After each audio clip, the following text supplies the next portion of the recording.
special occasion. Tonight, Euroleague President and CEO Jordi Bertomeu is visiting Kaunas and Zalgirio Arena, and we are really glad to have him here.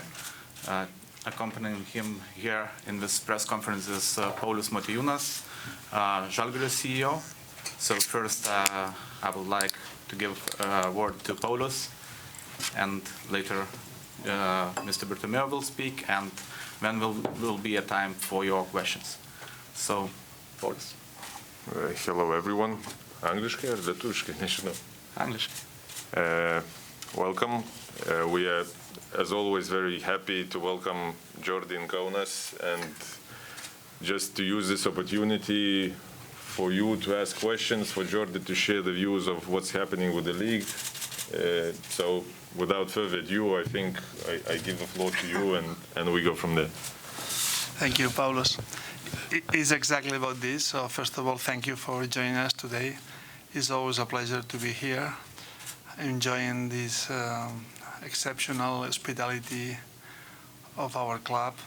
And it's about this because we have very few occasions when we have a conversation. So the main purpose is to take advantage of being here to share with you everything you want about the league. I have to say that we are living a very exciting moment. We as a EuroLeague, because I think that the competitions and all the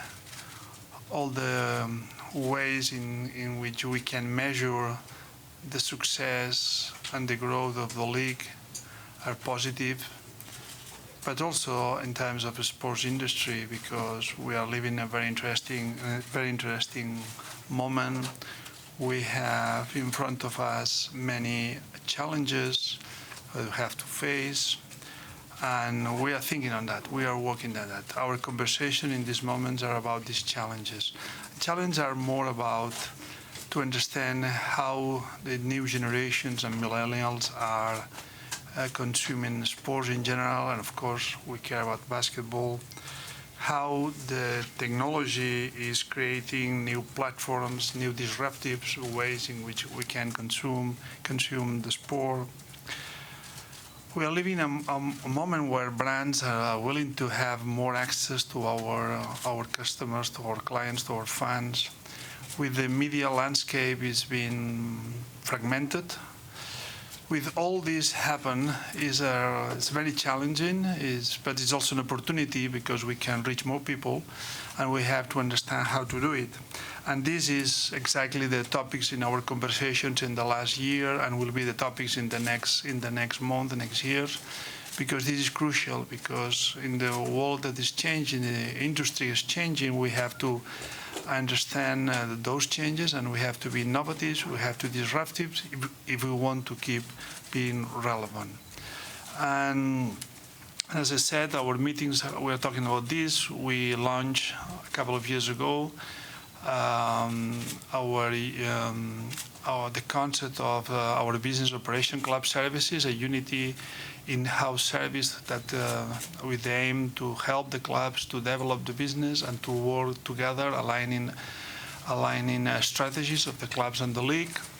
We just start this January with a very important, I will say, new governing body in the EuroLeague, which is our Chief Business Operations Board meeting. Is a very small group of chief business operations from our clubs that together for us we try to, as I said, to align the strategies of the clubs with the league, and trying to see how we can change our strategies to make our business more productive and more bigger. So, and I'm glad to have Zalgiris in this small group, because that reflects how important is becoming the club in our organization. It's obvious that we are really sharing the same philosophy in almost all the aspects of the business, in the sports side, in the business side. But it's also important that having Zalgiris being proactive in the definition of these strategies is exactly what we are doing, having Zalgiris in this small group of 5 clubs that define the commercial strategy of the EuroLeague for the next years. And this is because clearly it's not only about to have a good strategy, it's also about have a good execution and performing well in the commercial side. And I think that probably everybody's talking about how good Zalgiris did last year, how nice Zalgiris plays basketball, which of course it's very important and we like this very much, but it's also very relevant to have Zalgiris at the top of the clubs when we're talking about performing in the commercial, in the business side, because sustainability is the main objective of the EuroLeague in at least the next 4 or 5 years. That will be our main objective. So I understand that probably you will love to talk about these traditional topics, FIBA calendars and all these things, but we believe that all this is done. We already have the competition. Of course, we'll have 2 more teams this year. Will be nothing significant in terms of change. But what is relevant for us, which is important and fundamental, is to have sustainable clubs. And in this regard, Zalgiris is one of the best, in terms of best practices, one of the best of the league. So also cooperating always with us in every and each one of our activities. And I want us, because I am in Kaunas, I just want to point out the cooperation that we had a few weeks ago with Zalgiris when we host here. You know that we are in cooperation with Vytautas Magnus University. We are conducting our MBA, and then once again, Zalgiris has been very helpful in all these activities. So in fact, we are a club that is very essential part of the league. So probably make longer than I expected, but it's the introduction. So that's up to you. Okay, now it's time for the questions. Mr. Bertomeu, while talking about the traditional things, what's your opinion on the current situation with clubs like Real Madrid and Olympiacos talking about withdrawing from the national cups? And could you imagine EuroLeague will someday in the future without its clubs competing in the domestic leagues? Well, I think we have to make a distinction about the fact that in some countries, our clubs have difficulties to adjust, to accommodate the needs of being part of a very demanding league as the EuroLeague with the needs of the domestic league. And basically, we had some issues in Spain, in Israel, in a few countries. This is something that we have to discuss, and we will have to have a conversation with the leagues, because sometimes it seems that there is a competition between the domestic league and the EuroLeague, and this is absurd because each one has their own space. Yesterday, we had a conversation with the leagues in Barcelona. We have a meeting with all the leagues, including the Lithuanian leagues, and that was the conversation about the number of games. And we said, okay, we have more games, but we have more games with an average attendance of 10,000 spectators. If we don't have these games, who will organize games with 10,000 spectators in Europe? No one league is doing that. So if we reduce the number of games, the only thing we are doing is to reduce attendance in basketball games, what I don't see which is the advantage for anyone. So this is a very deep and conversation. And a different stuff is speculations, and because in Spain, when you mentioned Real Madrid, it's just a speculation. And if we talk about what happened in Greece, I will put this in the framework of the traditional Greek situations. I don't know how to qualify it, but I think you all understand me. So it's part of this, the game that never has been easy in Greece, especially if you try to analyze from outside, if it's our case. So I think that from one side there is a deep concern about how to handle in the right way these needs from both sides, from the domestic league side and from the EuroLeague side, how to make our clubs comfortable in both sides. And this is one interesting discussion. I don't think it's an interesting discussion, these rumors and this stuff that we have seen in the last weeks. That's a different thing.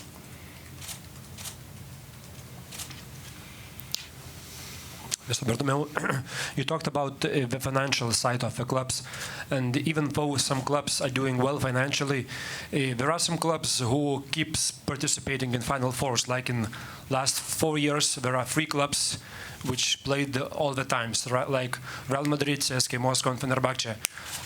Are there any plans to make the competition more even, maybe to introduce salary cap or something like that? Well, first of all, we have to see the big picture. And now we have, as you say, 3 clubs that made the Final Four in the last years, but probably we need to remember that for years we had teams like Panathinaikos and Maccabi that were dominant in the Euroleague, and then we have Barcelona in many Final Fours.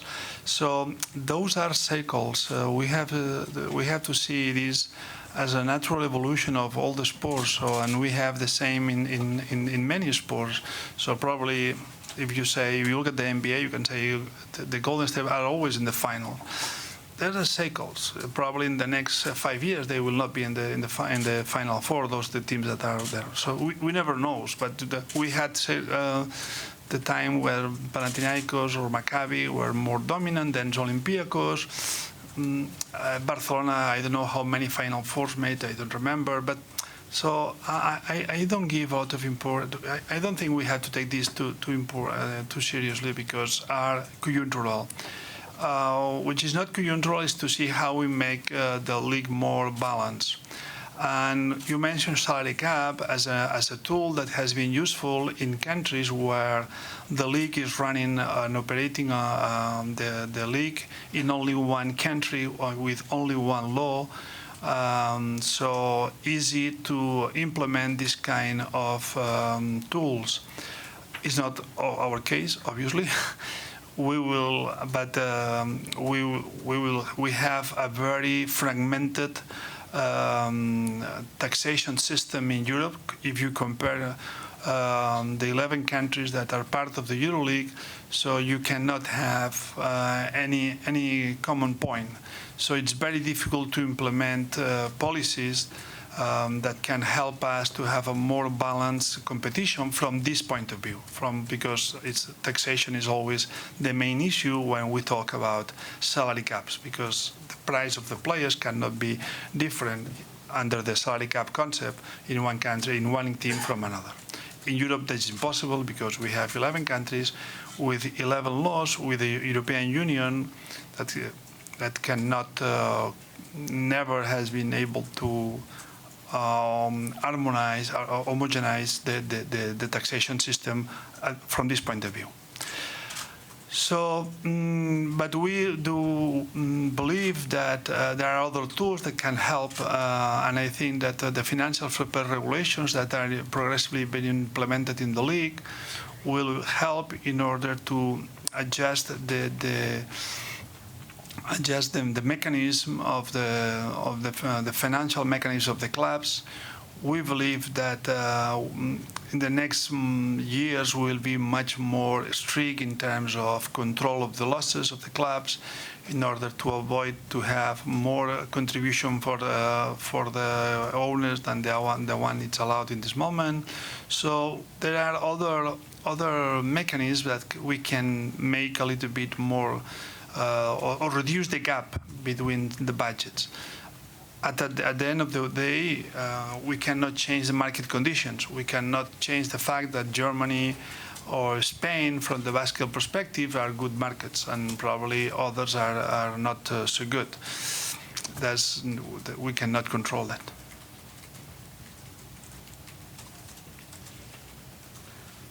More questions? Mr. Bertomeu, you mentioned the situation in Spain and Greece leagues. If one day Zalgiris will ask you advice what to do, what to play, only in Euroleague or both in Euroleague and Lithuania league, what will be your answer? Well, I think that Zalgiris don't need my advice for anything, because at the end they know the situation better than me, because I cannot make any kind of assessment about the Lithuanian league because honestly it will be unfair because I have no idea. But I think that this is a different stuff. So we have a structure where domestic leagues are part of the structure. And we have at the bottom the domestic leagues, at the top the Euroleague. And this is the system. In the States, they have the professional leagues at the top and the college competitions in the bottom. It's a different system. So I think both systems need each other. So I cannot see only one system. So the fact that we want to make our clubs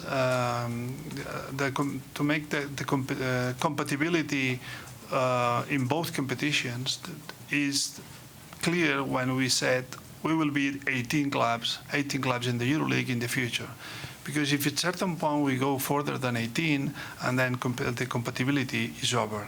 So I think the club sent a very, very, very clear sign that deciding that we will not go over than 18, the clubs decided that this compatibility is good for the growth of the basketball. We keep both levels in both competitions in a good level. Again, it's important to accommodate the needs because EuroLeague is not competing against the domestic leagues. So what is important is that domestic league have to understand that a good impact of the EuroLeague in the country helps the domestic leagues as well. Because I believe that everything that happened, but are good news for basketball, are good news for all of us. We all take advantage of those good news. If at the national team level we had good results or good performance of good competitions, it's good for us, it's good for everybody. If the NBA is doing well, it's good for everybody. If we do well, it's good for everybody. I think that we have to make this assumption very clear, and then we have to help each other to perform well. So the domestic leagues has been, I not have suffering, but the fact is that in the last year, as the growth of the league, of the EuroLeague in terms of games, make the domestic leagues a little bit more uncomfortable, and they need to accommodate their calendars. When doing this, they have to understand how important it is for them to have top basketball in the country, because that helps all the clubs. So I think that all the Lithuanian clubs cannot ignore how important was for all of them the impact that last year they had with having Zalgiris Kaunas in the Final Four and performing so well. It's about to understand that there are all synergies in this moment instead of competition. Everyone would love to have a Final Four hosted in Kaunas. Well, someday, could you imagine it happening in like 5 years? And if not, what seriously will hold you from seriously considering Kaunas? We will consider serious Kaunas. I think that it's clear our position. We have everything here except infrastructure, some infrastructure. And I have this conversation with authorities, of course with the club, but basically it's about this, because the best fan base the best fan base in Europe, the best arena in Europe, almost is compulsory to take a Final Four in Kaunas. Now we have to solve these, let's say, logistics things that are important, since Final Four is becoming bigger and bigger and bigger. And this year we have a Final Four in Vitoria. You will see, okay, Vitoria is not more or less the same, but it's not Vitoria, it's Basque Country. We have 3 cities involved. We have San Sebastián, Bilbao, Vitoria. We will have activities everywhere, so it's a different thing. So we have to be creatives also, because we have been creatives in Vitoria, so we have to be creatives here in Kaunas. But I think that especially accommodation is an issue, and probably the bigger one. And I'm sure with the time that will be solved, and then as soon as solved, we will land here, for sure.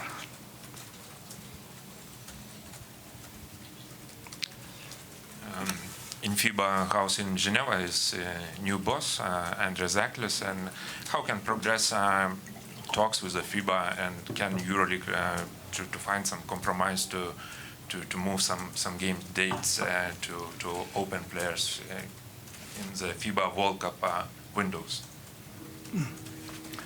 Well, we have a new boss, unfortunately, for the reason that we all know. We did not have the opportunity to have conversations with the new management in FIBA. I think that we do not feel that we are in conflict with FIBA. Clearly, FIBA has a program with the national teams competitions that include windows, something that we cannot share, we cannot be part, we cannot help, because we have a competition that in the last 18 years has been managed and administrated without any interruption in the competition. And I think that they have to make the FIBA is the one who have to write the assessment about these windows, if they are happy, if they believe that has been interesting and useful for the growth of basketball, and if they believe that has been good, probably they will decide to stay with the windows.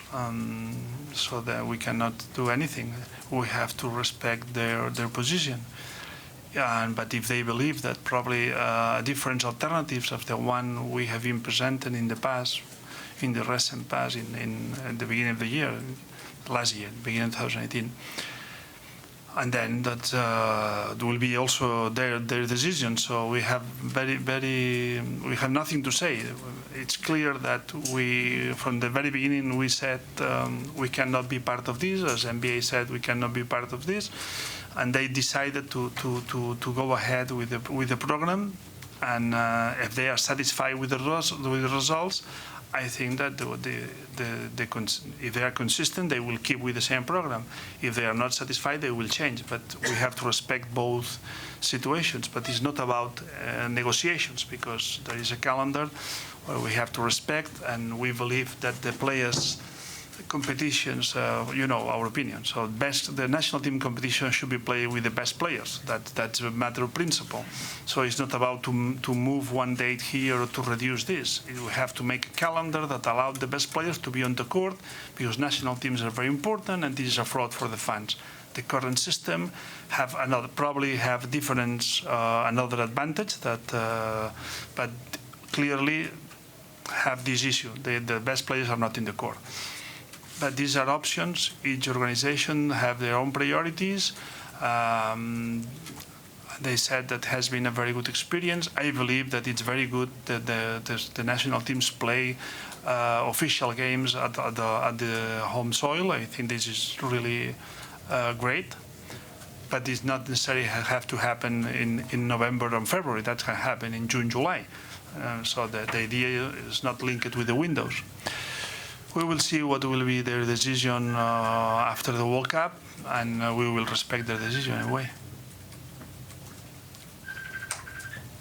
With 18 teams next season, there will be 10 teams which will not be playing in playoffs. And as we're seeing this year, as we saw last year, with like 5 games left, there are teams which plays for nothing. Are there plans of changing playoff system so that not 10 teams would be out of playoffs, or maybe just 6? Well, probably it's very risky what I'm going to say, but I don't know any competition in the world, including all the sports, that at a certain point of the season there are clubs that are playing for nothing. That's happened many times. That happened also in the Champions League sometimes. So happen in all the domestic leagues in football. So I think that and happened with the most recognized competition, which is the NBA. And people don't see an issue with this. So the question is why we have an issue with this, because teams has been playing in the EuroLeague with no hope to play the playoffs, but still competing, still winning games, still impacting on the ranking, impacting on the playoff indirectly. because our teams are very professional. They know that when they go to the court, they have to perform, they have to win, because this is about to build the product. And I think that if you go back to the 18 EuroLeague seasons, you will have many examples of games where one team had nothing to do with the result, with not interesting for them, and they won. And the opposite team probably was trying to qualify for the next phase or for the playoff, and they lost. And this, we have plenty of cases in 19 EuroLeague seasons. But it's natural to happen in all the sports. At a certain point of the season, there are few teams that has no chance to qualify. A different aspect is to introduce some relegation system, but in the current model that makes no sense. So I think the most important thing is that the clubs are competing, the clubs understand how important it is, and we can see that our teams are doing very well. And I have no complaint in terms of how our teams are performing this year, as was the case last year and the previous ones. But it's natural in the structure of the competition, happen everywhere.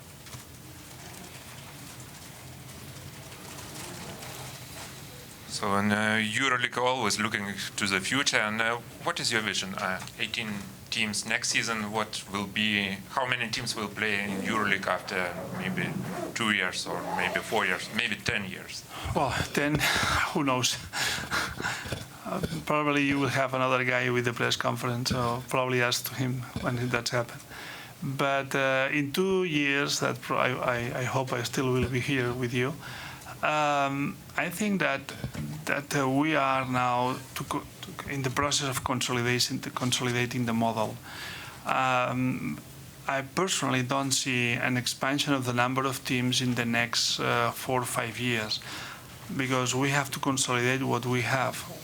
We always rush to make change in basketball, sometimes too many times. No?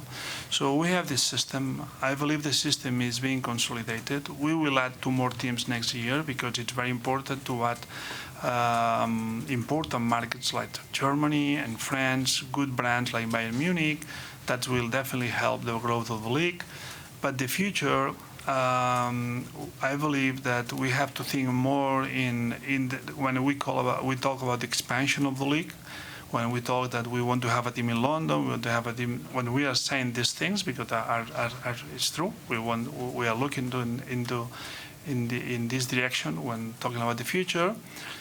Our view is that this expansion will not imply an enlargement of the number of the teams, but to make a substitution for some of the current domestic leagues, something like this, but not the number. So my belief is that the 18 will be the number. First, because the calendar, again, back to the point of compatibility with the domestic league, do not allow us going further than 18 without the risk to damage the leagues. From the other side, because the key of the success of the EuroLeague is the quality. And quality and quantity not always go hand by hand. So 18, we believe it's the right number in terms of balance, the quality of the teams, the distribution in the European territory, and to be compatible in the calendar side. This is our view now. So sorry for the long answer. I believe that we will stay in 18 teams for some times in the future. 10 years, I cannot answer. We have a question. Yes. If you recall that last November, Zalgiris filed a complaint about a shot clock incident in Moscow.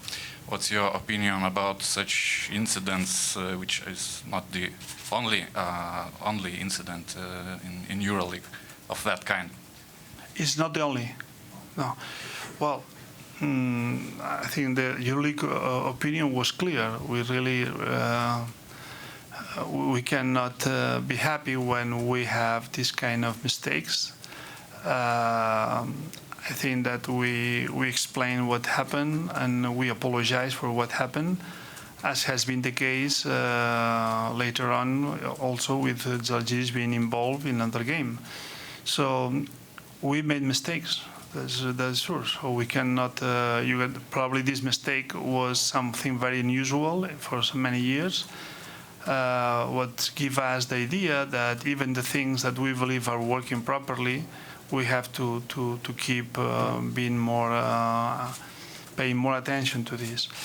We trust the table officials of each one of our teams, including Moscow. Unfortunately, in this particular case, the table officials in Moscow were not performing at the level that the competition deserves. It was a substitution of all these members, so we react. But as these are mistakes that, of course, we regret, but we cannot do anything else. There is another question. Just one question about Eurocup, maybe two questions. Lithuania has one spot, right? That's the spot for Lithuanian league and not for the team like Rytas. It's just for the league. Yes. Yes. Correct. Okay. No, I need the help of Ed, that he is the one who knows the details. It's one team for the league, according to the ranking. Okay. And currently there are two teams from Spain left in Eurocup, and there How were many? there are two teams from Spain left in Eurocup. And there were some talks about not having 5 Spanish teams in Euroleague. So what happens if a team from Spain wins in Eurocup with Spanish championship? As an exception, one year we had 5 Spanish teams in the league. The exception was as a consequence of the previous year when we reduced from 24 to 16. The Spanish league had no right to qualify one team for the EuroLeague, so we compensated the following year. But that was an exception. According to the rules, the maximum number of teams from the same countries is 4. And if one Spanish team is the Eurocup champion, it means that the Spanish league will not qualify any team to the EuroLeague, so the Spanish representative will be the Eurocup champion, who has priority over the champion over the team coming from the domestic league. So there is no way, and there is no options for the Spanish team to have 5 Spanish teams or 5 teams from the same country in the competition. Can you share your view about Eurocup? How many teams will play in Eurocup? No, again, I think the Eurocup needs also time for consolidation. I think in the last year we have this structure, which is 24 clubs, we believe is the real dimension for the second level of European competition. 3 years ago, we had some issues with the clubs because they were under very huge pressure from the federations to go to the FIA competitions, but fortunately we are now, let's say, more or less in the normal environment. So today we have all the clubs we want, all the clubs we need. The clubs understand that the Eurocup is the second tier competition in Europe. The clubs understand that if the ambition and the vision is to go to EuroLeague, Eurocup is a must. They understand that is important to be part of this, and our idea is to increase the number of teams that will go from the Eurocup to the EuroLeague. So we will start talking with our clubs about this in the next meetings, because the level of the Eurocup clubs deserve to have more teams awarded with spots in the EuroLeague. So will be an extra motivation also for the Eurocup teams participating in this competition. So we are working on that. We will start talking with our clubs in the next board meeting, and not for the next year, but we will try to implement this idea the sooner the better. But basically consistent, instead of having one team from the Eurocup to the EuroLeague, probably having the champion and the runner-up. That is the idea, basically. Aš Paulius norėčiau paklausti, kaip artėjant tam 18 komandų lygos sezonui, galbūt kaip vyksta dialogas su Lietuvos krepšinio lyga, kokių sprendimų jūs ieškot ir kokių lyga ieško sprendimų? Kol kas dialogas nevyksta. Laukiam, kaip pasibaigs sezonas, kiek komandų liks ir kaip susiklostys nacionalinės lygos čempionatas. Tai mūsų noras, aiškus, ne kartą buvo pasakytas, kad reiktų mažinti rungtynių skaičių arba komandų skaičių, arba didinti komandų skaičių ir mažinti ratų skaičių. Tai čia lyga sprendžia ir lyga dėliojasi. Deja, mūsų ten balsas tik tai vienas ir mes tiek daug ten įtakos neturim. Pagal tai, kaip dabar viskas dėliojasi, nepanašu, kad kažkas keistųsi. Lyga kalba, kad liks dabartinė sistema, dabartinis rungtynių skaičius, prisidėjus Eurolygoje dar 4 rungtynėm ir likus tom rungtynėm, kurios dabar yra LKL. Ar kažką keistumėte komandos komplektacijoje, jaunimas daugiau žaistų LKL, ar kažkas būtų keičiama? Manau, kad taip. Daugiau žaidėjų ir daugiau jaunimo. Tai ir taip jau mes duodam ilsėti žaidėjim su 5-2 savaitėm, jeigu būtų 9, tai tikrai traumų tikimybė didelė ir labai daug rizikos. Tai tikrai galvotume apie tai, kad daugiau jaunimo duot žaist, o ilsėtųsi pagrindiniai žaidėjai. Ne visose rungtynėse, bet skaičiuojant laiką tikrai atkreiptume dėmesį. Labiau negu dabar. O ar įmanomas toks variantas, apie ką dabar yra kalbama, pastraukimas iš nacionalinių pirmenybių? Tai vieni mes nepulsim, aišku, prieš traukinį ar prieš vežimą čia, bet kai kalba lygos prezidentas, kad nesvarsto kitos komandos, tai mes irgi nesvarstysim, bet eitume su ta dauguma, kuri nuspręstų, į kurią pusę eiti. Tai kaip ir čia visi tie spaudimai FIBOS, kai 11 komandų laikėmės kartu, tai mes taip pat, įsivaizduoju, kartu spręstume ir apie nacionalinius čempionatus.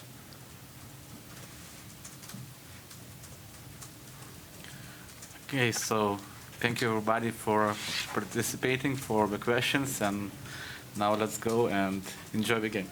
Thank you. Ačiū.